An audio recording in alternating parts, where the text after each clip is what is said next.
Hai, Assalamualaikum warahmatullahi wabarakatuh. Apa kabarnya teman-teman semua? Alhamdulillah hari ini aku masih bisa menyapa kalian.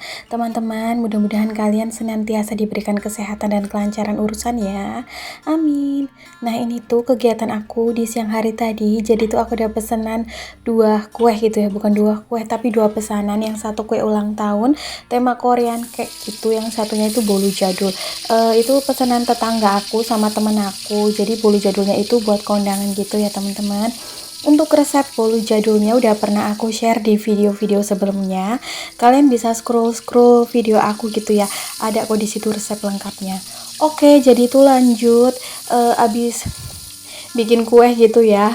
Totalnya ada 6 kue yang aku bikin. Itu aku kayak lapar gitu teman-teman, bukan kayak, memang lapar. Jadi di sini aku mau masak yang praktis aja karena udah berasa tenaganya habis. Di sini aku mau goreng tempe aja. Ini pun tempenya tadi aku marinasi dengan garam sama kaldu jamur, udah sih gitu aja. Jadi emang pengen praktis karena perut juga udah kukuruyuan. Jadi hari ini aku tuh masak yang simple aja, dan ini tuh favorit atau kesukaan aku banget. Untuk suami aku nanti gampang lah bisa digorengin telur dadar gitu ya. Lanjut, ini tempenya udah matang, jadi aku mau goreng ikan asin. Jadi ini tuh ikan asin pindang kesukaan aku teman-teman. Seperti ini ya, kalau di tempat kalian namanya apa. Ini aku goreng garing, terus nanti aku mau bikin sambal terasi tapi yang nggak diulek gitu loh, yang di apa sih namanya, potong-potong iris-iris aja. Ini tuh resepnya Teh Santi Deni Cagur gitu ya, aku pengen nyobain. Jadi cuma bawang merah, bawang putih, terus cabai. Aku pakai cabenya kombinasi aja, cabai merah putih hijau gitu ya. Tapi cabenya rawit semua. Terus nanti aku tambahin terasi juga, dan itu aku lagi ambil terasi, aku buka kulkasnya. Jadi teman-teman, untuk view di dapur aku memang aku rubah sedikit ya, biar lebih legaan gitu. Terus di sini nanti untuk bumbunya seperti biasa aku pakai garam, terus sedikit gula pasir, kaldu jamur, udah gitu aja. Ya tapi hasilnya tetap enak sih ini, walaupun sambalnya itu nggak diulek ya, tetap lebih enak lagi. Mungkin kayaknya tuh bawang merahnya yang kecil-kecil nggak usah dipotong gitu ya. Aku belum pernah coba karena aku belum punya bawang merah yang kecil-kecil. Tapi next insya Allah pengen aku coba. Dan tadi tuh ikan pindangnya itu kecil-kecil ya teman-teman, karena di mamang sayurnya memang adanya yang kecil-kecil kemarin, tapi nggak apa-apa.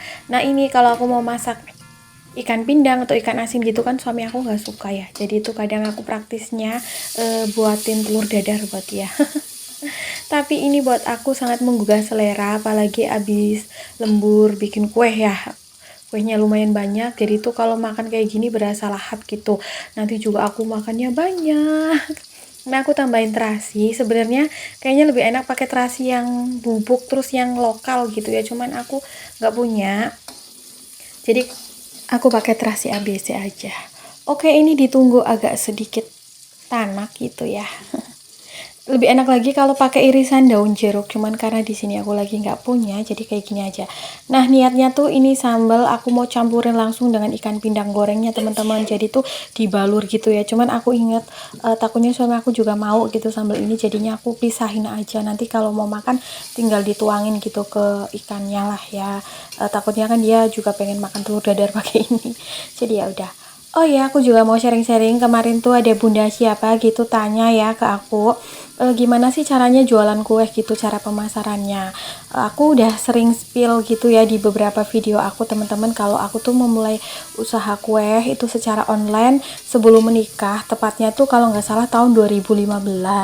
Nah itu tuh awal mula aku juga pakai HP Android gitu ya. Saat dulu sebelum aku onlinein, aku tuh jualnya kayak promo ke tetangga, ke saudara gitu ya, mulai dari kayak kue-kue jadul kayak bolu gitu.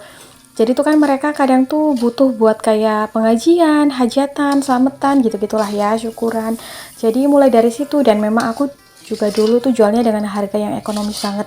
Namanya aja baru jualan ya. Lalu merambah gitu ya seiring berjalannya teknologi gitu. Jadi aku pakai jualannya tuh pakai media Instagram, terus juga untuk apa namanya, varian kuenya juga aku mulai kembangin dari kue ulang tahun, kue lebaran gitu-gitu teman-teman. Jadi learning by doing aja. Oke, ini aku mau langsung sarapan ya teman-teman. Di sini jangan salpok bah ya Allah. Kalau porsian aku itu gede atau banyak, nanti juga suapan aku gede karena memang lapar gitu. Mood banget kalau abis kayak kerja ngerjain sesuatu ya. Pokoknya cari duit gitu tuh abis itu makan banyak.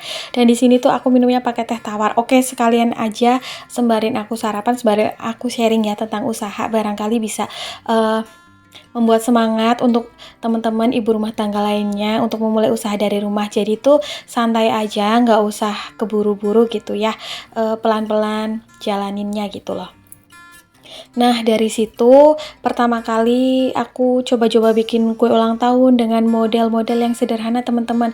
Sekarang tuh kan banyak banget gitu ya, apa namanya, di YouTube gitu tutorial untuk membuat kue ulang tahun ataupun kue lainnya. Jadi kita bisa tiru, amati, modifikasi dari situ resepnya sesuaikan dengan pasar kita ya. Kalau di tempat aku juga bukan pasarnya yang premium-premium banget itu enggak.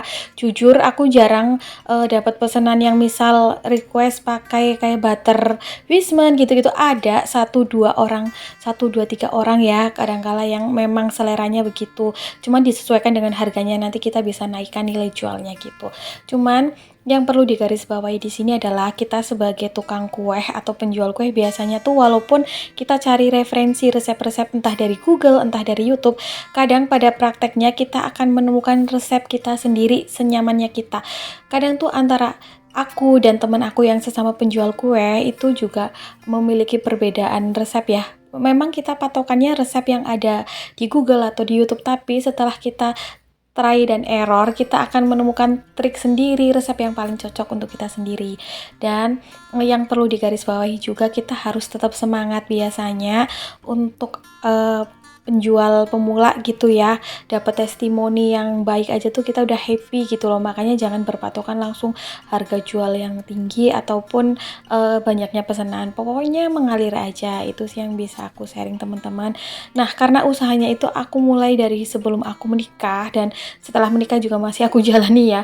Kadang tuh banyak sekali perbedaan gitu, apa ya, ritmenya gitu-gitulah. Dulu mungkin sebelum menikah kita lebih bebas untuk explore diri kita ya, untuk misal sering open PO gitu-gitu karena kita aku ya maksudnya di sini masih bebas waktunya. Kalau sekarang membatasi juga, bukan membatasi sih, tapi pilih-pilih menu mana yang akan kita jual atau hadirkan. Dan sekarang kalau aku juga tempat tinggalnya udah berbeda ya. Dulu kan waktu masih ikut orang tua gitu, masih di desa, yang laris itu kayak kue ulang tahun laris banget sama bolu-bolu jadul. Sekarang udah di kota malah yang sering diorder malah justru menu-menu kayak makanannya, kayak misal snack box, nasi tumpeng gitu. Mungkin karena di kota jadi orang-orang tuh rindu sama masakan ini ya, masakan deso gitu.